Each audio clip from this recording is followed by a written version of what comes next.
Good morning and welcome to the Beer Farmers Beer Con 1 I'm going to say, produced by the Many Hats Club. I have the wonderful privilege of having Ian Davis on the show. And just before we get into Ian's introduction, I just want to say thank you so much, Philip, for your donation of 25 quid, moving us up to 4,305 quid raised for the Hackers Mental Health and, of course, the Electronic Frontier Foundation. Good morning to you, Ian. Good morning, Ian. Hey, thank you for joining us. I know we've got Ian and Ian going on right now. So for the benefit of the folks on BeerCom One listening to us on Twitch, um, give us a little bit of your background and what you've been up to in 2019. So, yeah, I refer to myself as the oldest new guy in InfoSec. Okay. Um, I'm in my I'm in my mid-50s, and I have worked in IT since 1980 something. I worked on my first computer when I was in the Royal Air Force. The thing was the size of my house, and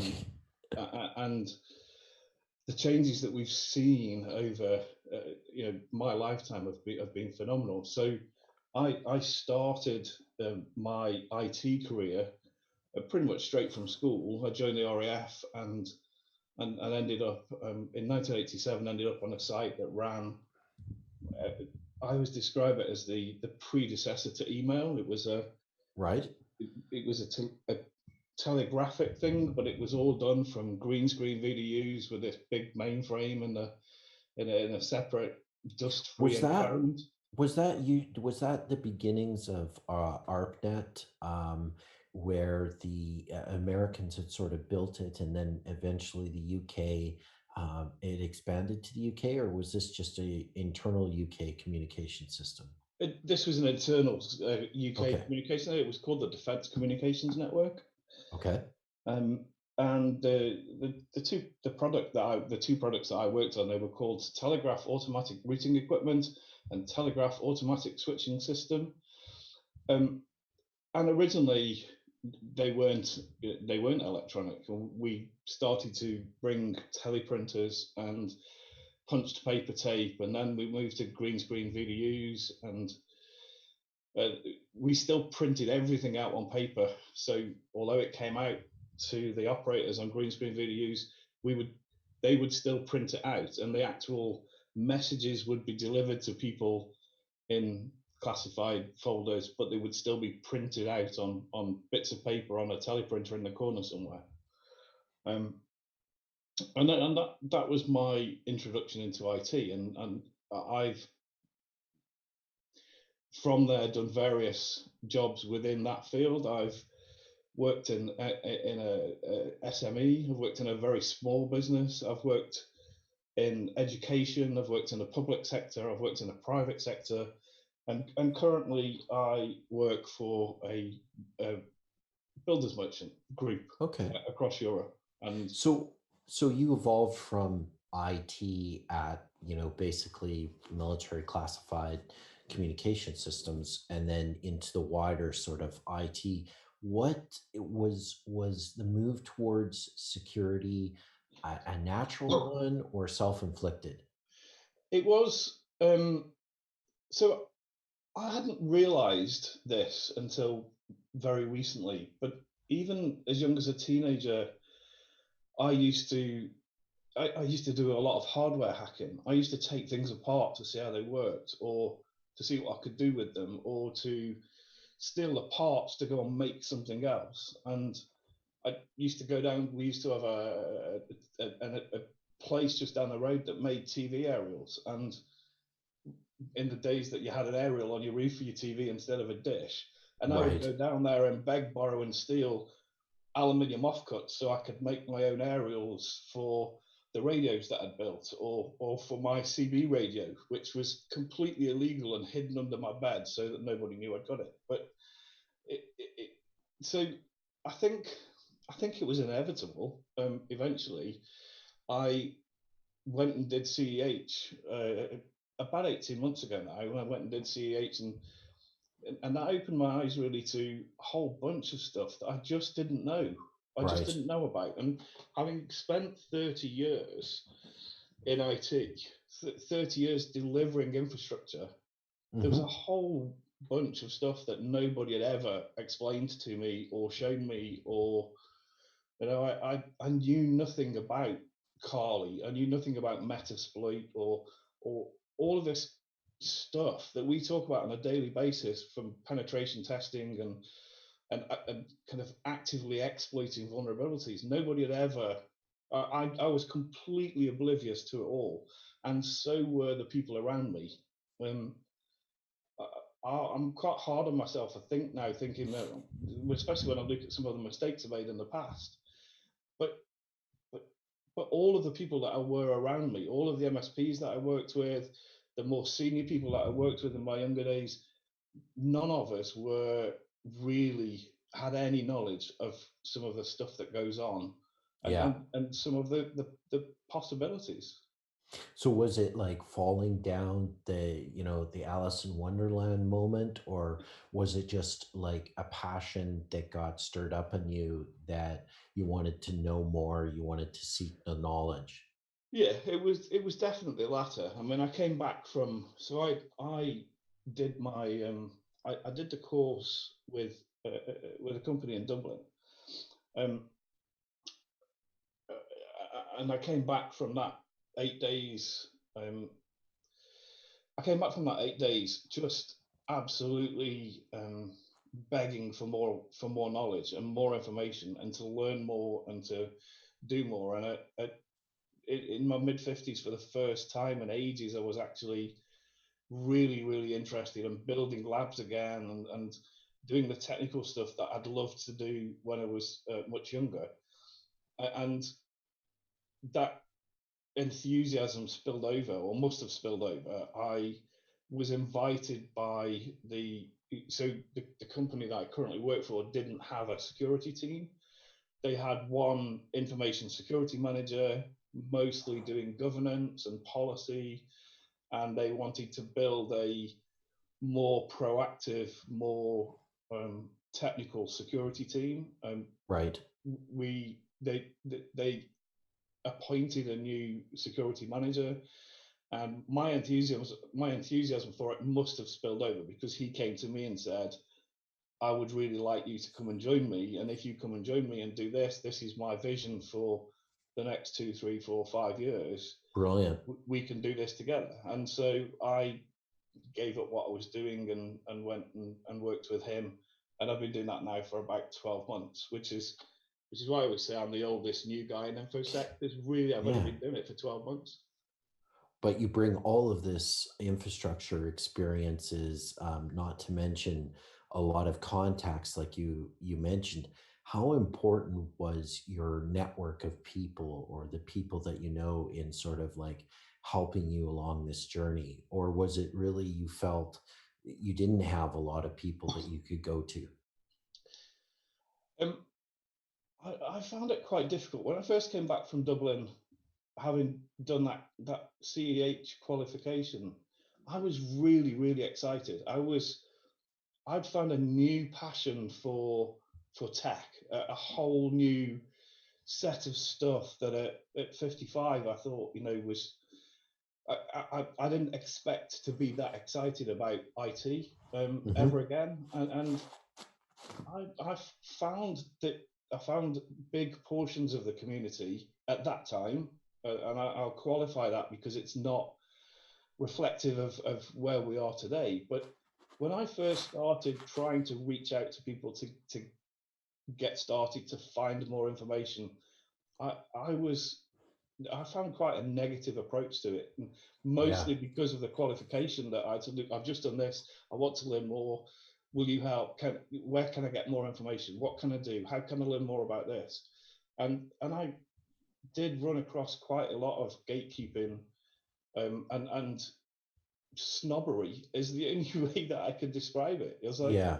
well, you know nothing. You've only done that. You need to go and do OSCP. You need to go and do more on your own. Nobody will teach you about security. You have to go and learn it on your own. You have to try harder. And that was, I was quite surprised at that. I have to say that on Twitter, particularly now, I find that I've linked up with a whole bunch of people. A lot of them are involved in this today. In fact, I think they're all involved in this today. But Yeah. um, it, it's not that was a bad experience, but it's not the true experience, I don't think, of infosec. And sometimes you find it's the ones with a big following or the loud voice that sometimes are they're doing the gatekeeping. But if you can get past that and find those, we spoke to Dan earlier, didn't we? We were talking about Dan earlier. He's been a fantastic help and continues to be to all of us in this community, as to you and Mike Oh, thank you. and Sean and Andy, particularly his outside of beer farmers and B-sides and other things. There's some other projects that I've worked on, and he's offered help, and Hmm. that's fairly unique, I think, in infosec. You don't see that much in IT. I mean, we would all talk about tech, but we wouldn't necessarily go and help each other or put ourselves out to lab stuff out and say, well, I did it this way and it worked for me, or share results. I Right. didn't find that anyway. So. So, so in a way, it did kind of come full circle. It Um, did, yeah. oh, that's good. That's really good because it's vital that and great that you persevered. I worry that folks wouldn't be as driven, and that we end up losing folks on that journey without the necessary support. Um, are you active in the community now, and going to conferences and putting in for call for papers and stuff? So I did two rookie talks this year. I've been to four community conferences. So I did B-sides in London, Liverpool, and Manchester. I went to SteelCon as a guest of one of the vendors, one of the promoters, and I plan to do the same next year. I'm hoping to volunteer at one or two of them next year to get a different perspective of how they run and what they do. And Hmm. um, I enjoy public speaking. I hadn't realised how much I enjoyed it, and there's a little anecdote that I'll share about doing that in a if I get the chance before we finish, because I think it's important. But Go for it. I did so it wasn't public speaking, but I got the opportunity to spend an hour with a bunch of people at work who didn't really want to be there. Okay. I did a talk at head office in Dublin. It was for some very senior people. They weren't quite C-suite, but they were very close. They commented that this had been really informative and really good, and they'd really enjoyed it. And actually, the hour that I'd given ran into 2 hours because they kept asking questions and kept asking questions and kept asking questions. That's a good And sign. it was a very good sign, and it was very, very positive. And I came back to the UK, and I was asked by the UK people. So our C-suite really now are based in the UK, and I was asked by the UK team to repeat that session in the UK, and we did that. And they just sent out a meeting request saying cybersecurity training, it's mandatory, you must attend. And all of these people came from HR and from finance, and there were no IT people there. We were aiming it at people who weren't within the IT arena at that point. Right. And we delivered this training, and I had to leave pretty much as soon as I delivered it. We delivered this session. We just talked about password security. We talked about not oversharing on Facebook, all of the kind of common things we talk about um, frequently within OPSEC, operational security. It's not really a term I like much, but I didn't get any feedback from that session at all. A few people said that they went back and they were kind of checking, have I been pwned, to see if their email addresses were listed. They were talking about the training. They were telling people who didn't come what they'd missed, which was quite good. And then I was out at the works Christmas dinner on Friday, and this lady came up to me and she sat down next to me after we'd all eaten and said, I just wanted to tell you that the meeting you did on cybersecurity was the best meeting I've ever been to, ever, in all my time at Oh, Grafton. that's wonderful. I went home and I was up to I was sweating and shaking in the meeting because I realised that everything I'd done was wrong. And I went home and I was up till 1 o'clock with my husband changing all our passwords and getting a password manager and going on Facebook and locking Facebook down. And that's one win. Um, Right. but it It's but a huge one. it's a big win because she's now telling everybody else about that. She was That's right. telling the HR director and the IT director, and all of her friends are now getting that information from her and not from me. And I don't think I'd realised quite how. I don't think I was ready for infosec being so people oriented. I thought it was tech oriented, Yeah. and it's not really. We need to work with people. We're very good at working with tech, but we need to get better and work with people, and we need to aim it at the people who can make a difference, and they're the ones who aren't technical. Very, very astute observation. And if you want a classic example of how to change security culture in an organization, you, my friend, figured that out by making an ally that will then, go forward and sing your praises. I take a solace in that because victories, as you probably are aware, are sometimes elusive in It, in this it's profession. yeah, no, I mean, I I was slightly embarrassed by the praise, and because she just, she was full of it. But it was a little embarrassing. But wins don't come very often, and you certainly we work in IT ultimately, and you only know you're doing a good job in IT when nobody complains. Yeah, yeah. Yeah, that's exactly it. And, I've written on that subject where you get into the situation where you get a very negative outlook because, it's constant war Yeah. and it's constantly going against the bad guys.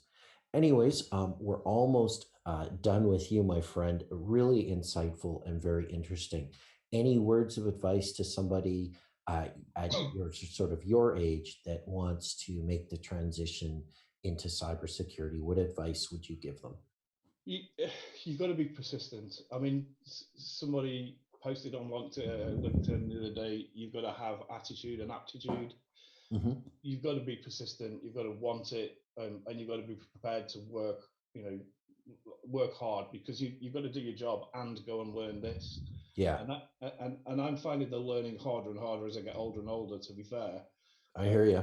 but there are people out there that just very very quickly. I not so much at my age, but at the younger people in infosec, I would say stop measuring yourself against other people and stop worrying about where you are in your career. There was a lady that I follow on Twitter who was really put out. She was measuring herself. She wasn't sure she was in the right place. When I started in IT, I've got it written down here because I had to go and research it. But when I started in IT, Python didn't exist, PowerShell didn't exist, C++ was less than a year old, C Sharp hadn't been invented. Um, Yeah, None of us could. I couldn't possibly know that I was going to end up in information security when I left school and started work. And it doesn't matter where you are now. It matters that you do a good job of what you're doing, and just work hard and don't keep measuring yourself against other people. Do you be you and do a good job. great advice. Well, thank you so much for joining us, Ian. We are going to say goodbye to Ian and welcome Dr. Daniel Dreschner in about 5 minutes. So thank you so much, Ian, and have a great start to your InfoSec morning. Thank you very much. You take care. All right. Bye bye.